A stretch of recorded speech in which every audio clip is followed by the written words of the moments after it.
Hi, I'm Graham and welcome back to Man vs Film. This is going to be a top 10 of movies that you can watch right now on Amazon Prime Video for the month of May 2017. So let's get started with number 10, which is Slow West. A young Scottish man travels across the Wild West searching for his true love who has kind of vanished across this wild land, and he attracts the attention of an outlaw who is willing to be his guide across these wide open plains. At 84 minutes, this is a very deliberately paced movie. It is, like the title says, slow. This isn't a quick trek across the sort of wild lands. There's varied landscapes they have to travel through. It is not quick at all. Their task feels like it takes an eternity, but it's really the camaraderie between the two leads that really drive the movie forward. There is a real bitter taste of humour in this. It really kind of vicious and kind of laughing at the characters, not with them.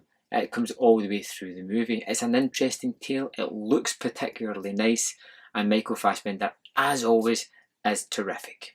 Number 9 is Regression. A detective and a psychologist discover evidence of a satanic cult as they investigate the rape of a young woman. This is a twisting, turning, dark thriller that stars Ethan Hawke and Emma Watson. It is a very interesting mystery at the heart of it, and some of the way it's filmed and set up has some very ominous, very eerie, weird, satanic kind of images all across it that add this otherworldly view to the proceedings. Number 8 is Open Grave. A man wakes up in a pit in the middle of the wilderness surrounded by dead bodies, and he has to figure out if it's the people he has met along his way that are the murderers, or if it is himself who's the person that has committed this dastardly deed.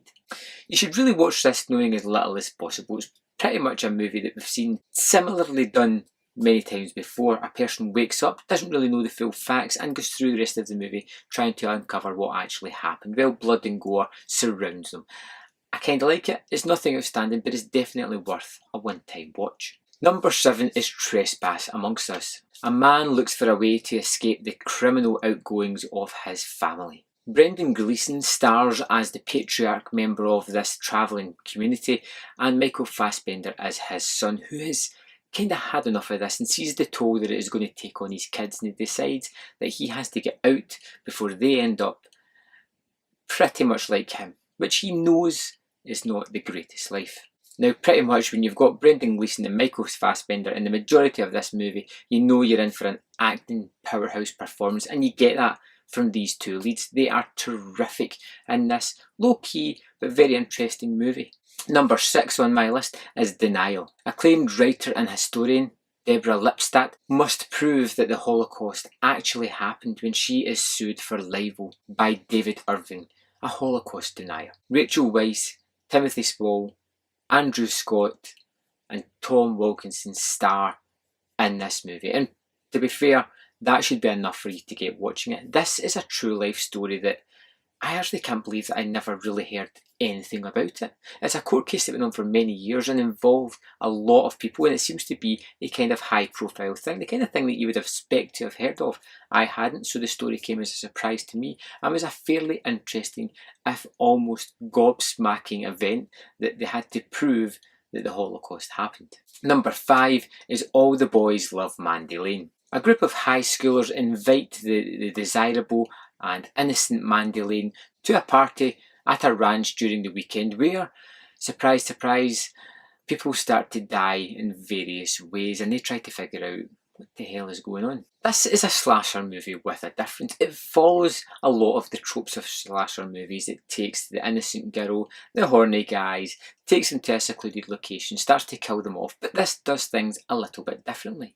It doesn't go into the killing straight away. It takes a period of time to build up the characters and almost treats it like a kind of high school drama type of thing for the first half hour. And then when the killings start, they kind of show you who the killer is straight away. There's no mystery, there's no big reveal at the end of it. It lives up to that kind of horror slasher genre that we've known and loved. I think it's a terrific movie. It's one of the most underrated horrors this century. I think it's well worth your time. Number 4 is The Kings of Summer.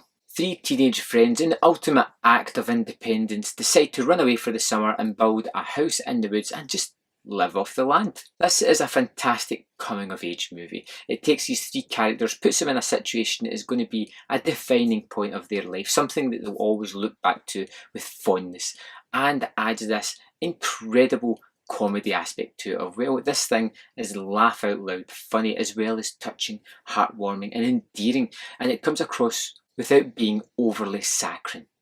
Without doing the typical things that you would expect this kind of movie to do. The three leads are outstanding, and as are some of the supporting actors, and the tale just puts a smile on your face. This is one that seems to have missed a lot of people, but it is more than worth your time. Number 3 on my list is 13 Sins. A cryptic phone call sets off a series of events for Elliot, a down-on-his-luck salesman. It's a game that promises increasing rewards for 13 tasks that get increasingly sinister as they go on.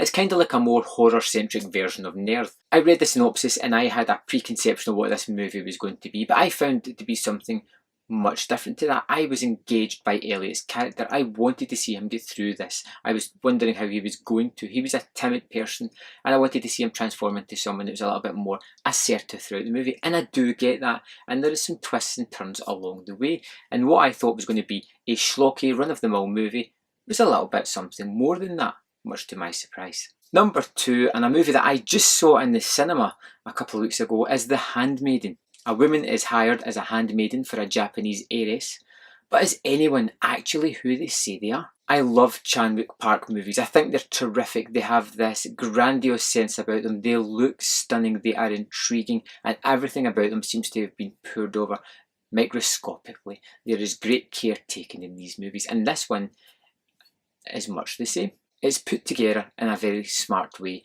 and it's a movie about duplicitous characters doing duplicitous actions to each other, and I really want to tell you more, but I feel that this is a movie you need to discover while watching it. Don't read any other synopsis because they kind of spoil some of it for you. This is a terrific movie. It's a little bit long, but it's well worth it. It's a great ride, I think it is. One of the best I've seen this year. And number 1 on my list is Spring. A young man in a personal tailspin flees the USA and goes to Italy, where he meets the woman of his dreams, who has an extremely dark secret. This is a romantic horror movie, and it's kind of like a mix of Richard Linklater and David Cronenberg. It kind of follows along the Before trilogy. It has these two people just interacting, talking, walking through beautiful landscapes, but then it has this really strange, really weird looking body horror aspect that just kind of feels like it doesn't belong, but kind of fits in with the movie and its tone as well as the fantastic cinematography. I found the lead's performance absolutely engaging. I loved these two together. I thought their chemistry was absolutely tremendous. It's a hard one to recommend because it doesn't really fall into the full horror camp or the full romance camp. It's a strange mix and it works tremendously well, and I have a real affinity for this movie. If you're going to check out anything on this list, please check out Spring. It is an absolute tremendous movie. So thanks for watching this video. If you haven't already done so, give it a like, hit subscribe, and remember to come back next month where I'll have another 10 movies to recommend for you to check out. Thanks for watching.